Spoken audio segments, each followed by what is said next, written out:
पहाड़ सदियों की कहानियां समेटे हुए हैं। यहाँ हरियाली है, प्रकृति का सौंदर्य है, तो इन घाटियों में छिपे हैं कई अनकहे किस्से।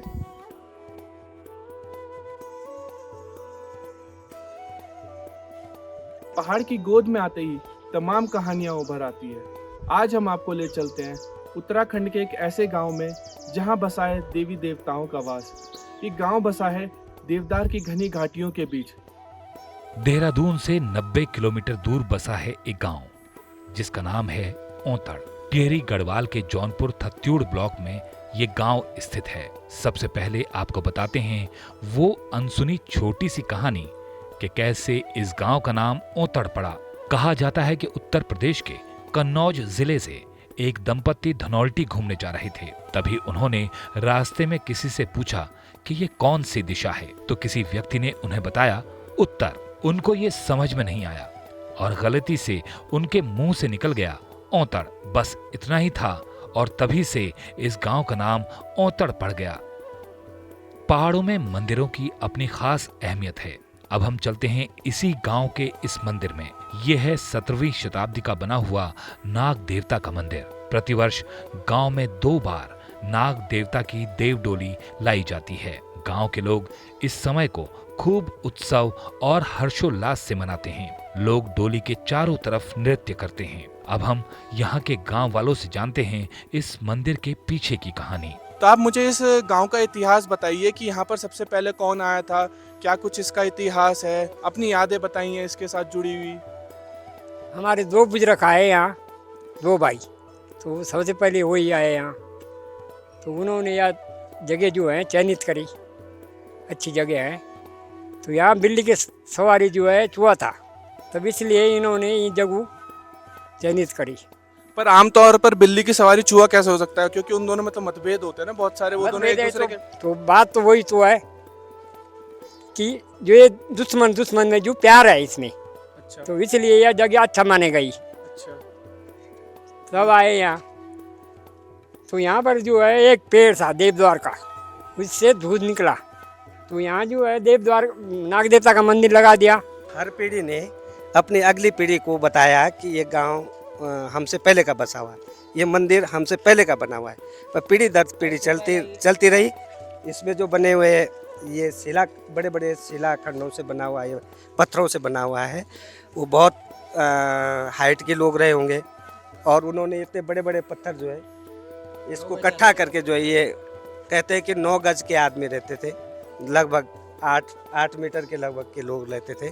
उन्होंने इस मंदिर का ये निर्माण करवाया। नहीं तो इतना बड़ा ये पत्थर ऊपर तक पहुंचाना, जहाँ कोई तकनीकी नहीं थी, फिर भी ये मंदिर बना। 9 गज्जा लोग थे, वो 28 हाथ के थे बंदे। 9 हाथ का उनका जूता था। तो जो 28 हाथ लंबा है वो नहीं चढ़ा सकता वहाँ। इस गांव के जो बड़े बुजुर्ग हैं वो बताते हैं ऊपर एक कुई भी है, कुई गाड़ बोलते हैं वहाँ का नाम। तो वो भी कोई हीरे से जो है हीरा गिरा था ऊपर से, वहाँ पर गोल कढ़ाई टाइप की बन रखी है।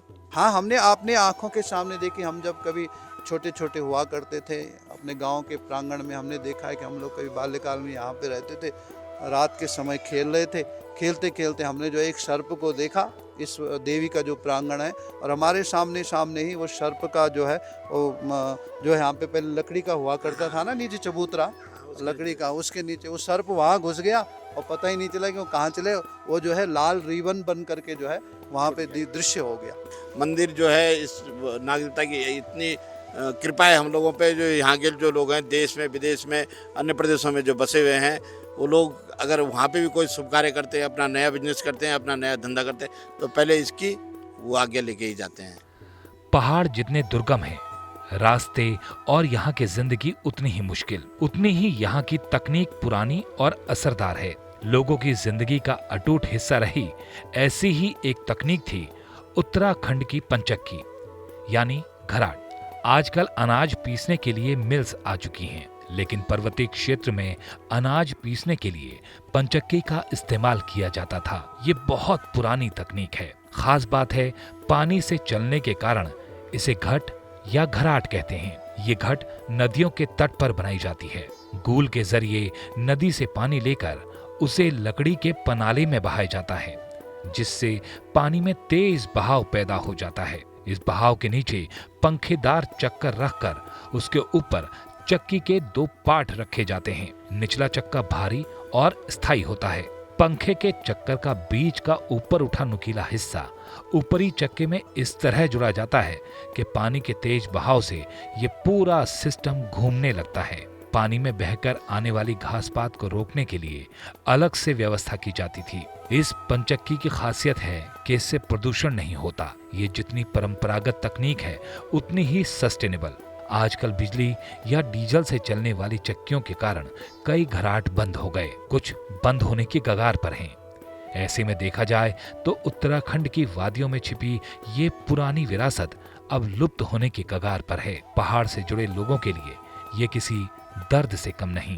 6 महीने लगातार चलती है बरसात समय। इसमें कितने, एक बारी में कितना किलो आटा या कितना क्विंटल आटा इसमें पिसता है? मतलब 24 घंटा में 1 कुंटल आसपास बेचता है।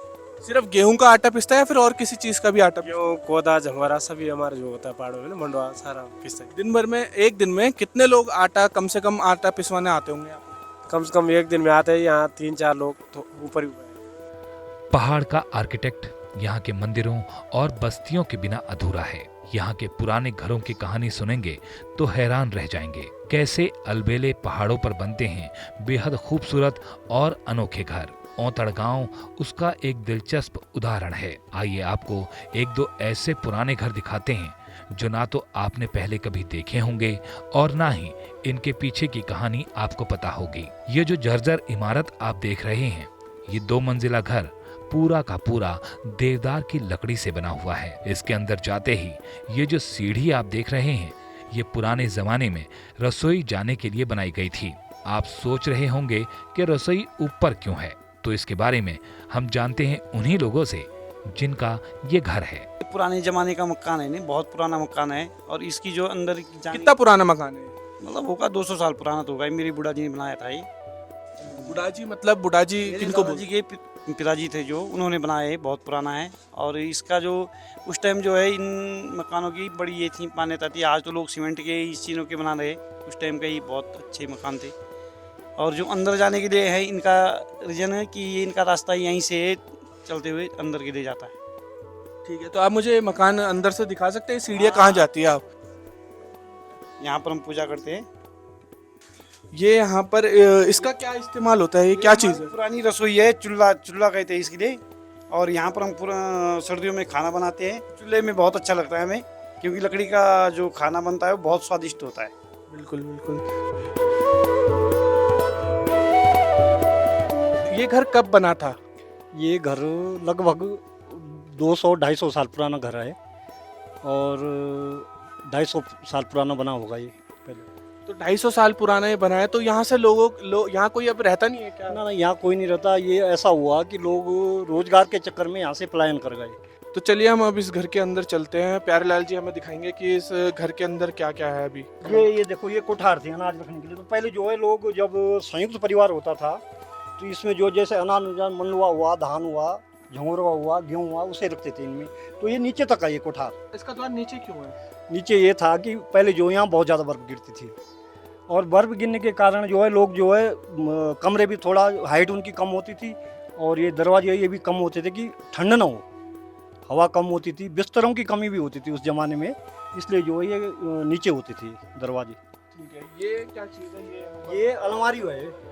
अलमारी, ये सामान रखने की अलमारी है। इनमें जो है सामान रखा जाता था। पहाड़ों के बीच हर मोड़ पर आपको दिलचस्प कहानियां मिल जाएंगी। एक और ऐसी कहानी आपको बताते हैं। इस गांव के आसपास अक्सर इस बारे में चर्चा करते हुए लोग मिल जाते हैं।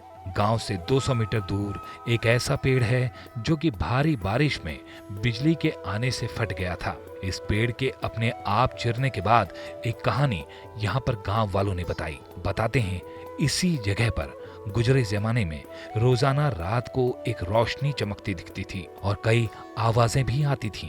गांव वालों को ये बात समझ नहीं आई। कुछ रहस्यमयी सा होना उनके लिए डर का सबब बन गया और उन्होंने रात को उस जगह से गुजरना बंद कर दिया। सन 1984 में भारी बारिश में एक बिजली ने उस पेड़ को चीर दिया और तभी से वहां से रोशनी चमकनी बंद हो गई। अब हम जो आपको बताने जा रहे हैं आपको शायद उस पर भरोसा ना हो, पर कहते हैं कि ये एक सच्ची घटना है। औतड़ गांव से थोड़ी ही दूरी पर सिरवा नाम के गांव के पास एक नदी बहती है। नदी के किनारे एक माँ और उसकी छोटी बेटी रहती थी। वो महिला अपने खेत में काम कर रही थी कि तभी उसकी बेटी रोने लगी। तब उस औरत ने सूर्य देवता से विनती की कि हे सूर्य देवता, आप अस्त तब होना जब मैं इस खेत की रुपाई कर लूंगी और अपनी बेटी को दूध पिला लूंगी। उस महिला ने अपने खेत का काम खत्म किया और अपनी रोती हुई बच्ची को दूध पिलाने लगी। तभी वहां सूर्यास्त हो गया और माँ और बेटी दोनों जिस पत्थर पर बैठे थे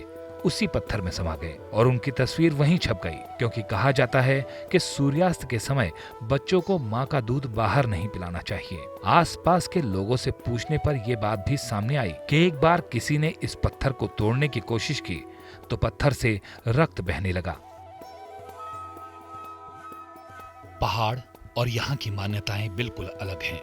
यहाँ लोगों में एक मासूमियत है तो उनकी जीवन शैली एकदम मेहनतकश। बदलते वक्त के साथ पहाड़ की रौनक और अनोखेपन से लोग दूर न हों, इसलिए लोकल 18 की इस स्पेशल कड़ी में आपको हमने उत्तराखंड के गांव की अनदेखी कहानियों से रूबरू कराया। ऐसी ही अनोखी कहानियों के लिए जुड़े रहिए हमारे साथ। फिर मिलेंगे अगली किसी जगह पर नई कहानियों के साथ। प्रशांत शास्त्री, लोकल 18।